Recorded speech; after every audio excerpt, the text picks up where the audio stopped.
A century-long romance will burn brighter than with hot rods. Be they immaculate show cars, gritty racers, or somewhere in between. Improvisation, good looks, let's drive to succeed, and knew who lived it. This is the incredible true hot rod.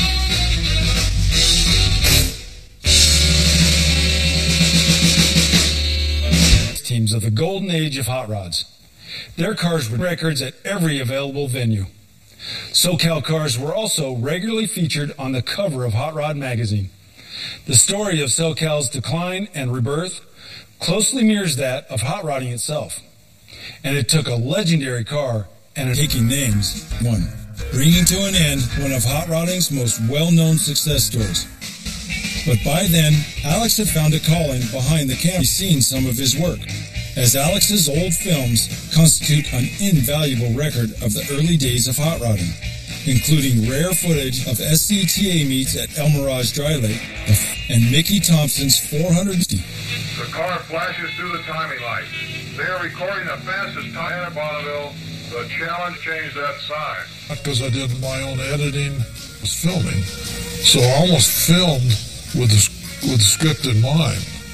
So I finally decided successful stuff I had was within the spectator sport. That was my success. I would fly home from Indy, edit, and get it 3 days would be. But I was filming the drags in Indianapolis in 1964. I was standing out on the line of Toycraft magazine, and I jumped at it because I really was tired of the film business. Of that, I did a lot of exciting stuff there. And Alex would spend over 12 years working for Peterson Publishing, and while I built a black 34 coupe for me. I had always wanted one. I wanted one since I was a little kid, seeing Batman series at the time on TV, for this TV movie starring Martin Sheen. And so we went out and we filmed the California Kid movie. It went on TV, and really the rest of it's history. I mean, it just catapulted us into another pond. In 1974, Pete Chaporis and Jim Jacobs established Pete and Jake's, a blockbuster success right out of the box.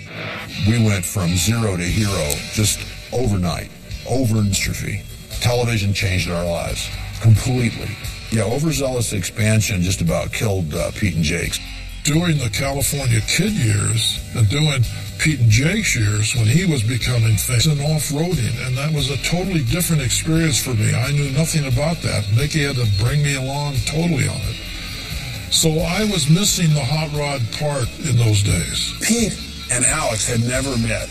Two Greek guys, two famous hot rodders, had really never met.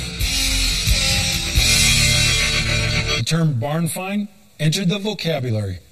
But of course, it doesn't have to be a barn, nor does it have to be a Ferrari or a Duesenberg.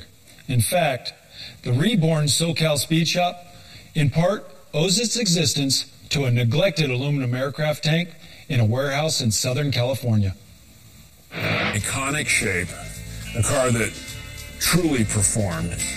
In 1952, it went 198 miles an hour with a flathead engine and your old belly San Pedro.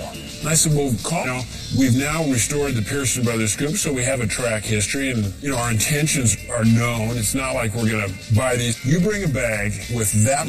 Went down to San Pedro in a very rough area. And I said, we're here to pick up the belly tank. You got it ready for us? I've got the money, and I held up this bag. Says, okay, it's up 30 feet and down from it comes down to just looks at this car in such disgust. He goes, oh my, there, every bit of suspension.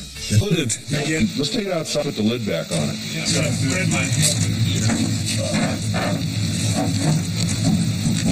now you still got your helmet? Where's the starter button? Right there. You gotta be a good boy. Keep going. Helmet and give him the go-ahead there, Al. Thumbs up. Okay. We went back to Arrowhead. He was going to restore the belly tank. Some of the stuff that he needed. Alex started to see that this, and the belly tank gets restored. One of the most popular Lakesters in the country. Regularly. Years ago, I tell you what, it scares the hell we have today.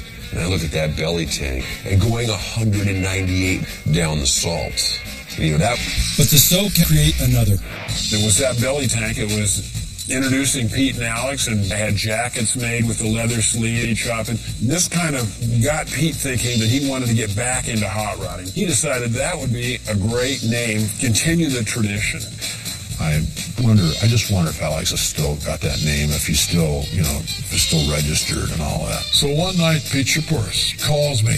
He wanted to do something special now and expand the business. And he's singing SoCal Speed Shop. SoCal. Well, I was blown away because I thought, God, would that ever be wonderful? Other companies, large companies, have tried to buy the brand. Soulful rebirth of the SoCal Speed Shop.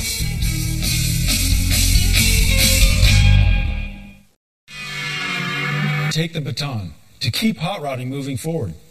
This is often something handed down from father to son, like my legendary car. Dad customized cars and drove them on the street. Johnny was out on the lake bed, so I got it from both sides. My dad was it was just in 1975, 1976. Coming up to the stoplight, and this black flamed coupe pulls up next to us. And here's this dude with a big beard driving this and that was Pete Chaporis.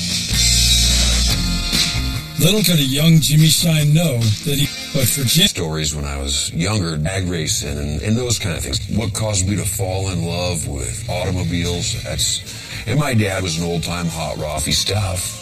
So I kind of grew up around that, and, it was always a hands-on kid at a young age. A generation of builders at SoCal, his sensibilities are firmly rooted in the golden age of hot rodding that gave birth to... Did them different motors really introduced. Hands-on creativity. No any difference being a traditional. What those guys are doing is just that 34 pickup. It's a traditional hot rod. It doesn't have any paint on it, and it's been called a rat rod. I think the best thing about SoCal Speed Shop forever, it'll be in me. Whether I'm doing something else 20, 30 years from now, I'm still SoCal, and I always will be.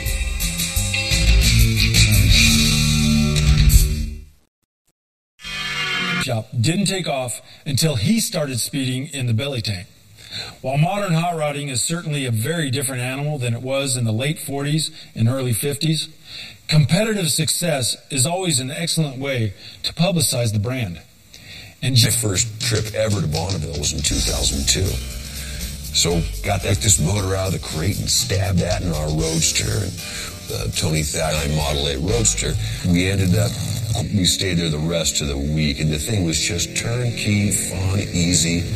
And I think the top time was about 180. Field success with our car. We ended up going 500 in 2004. With a 302 cubic inch motor.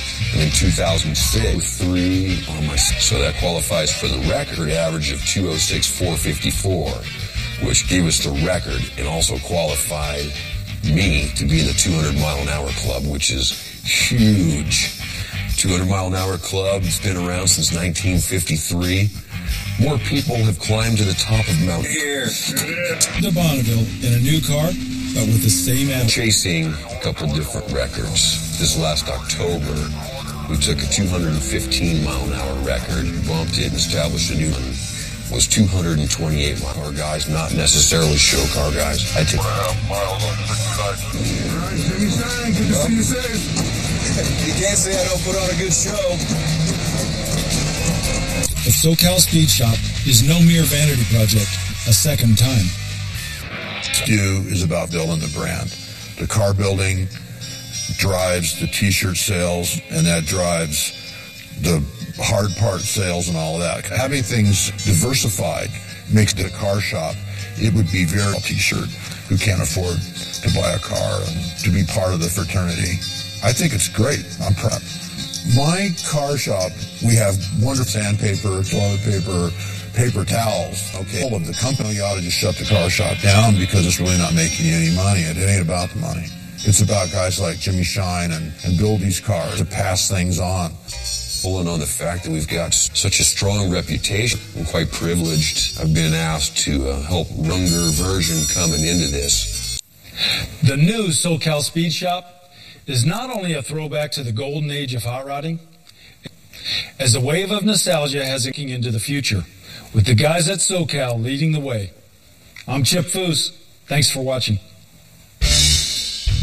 Next time on American Icon, the Hot Rod. I mean, they're perfect. Boyd was basically the puppeteer. He brought the right... Boyd just kept up with us. Look, and this new look is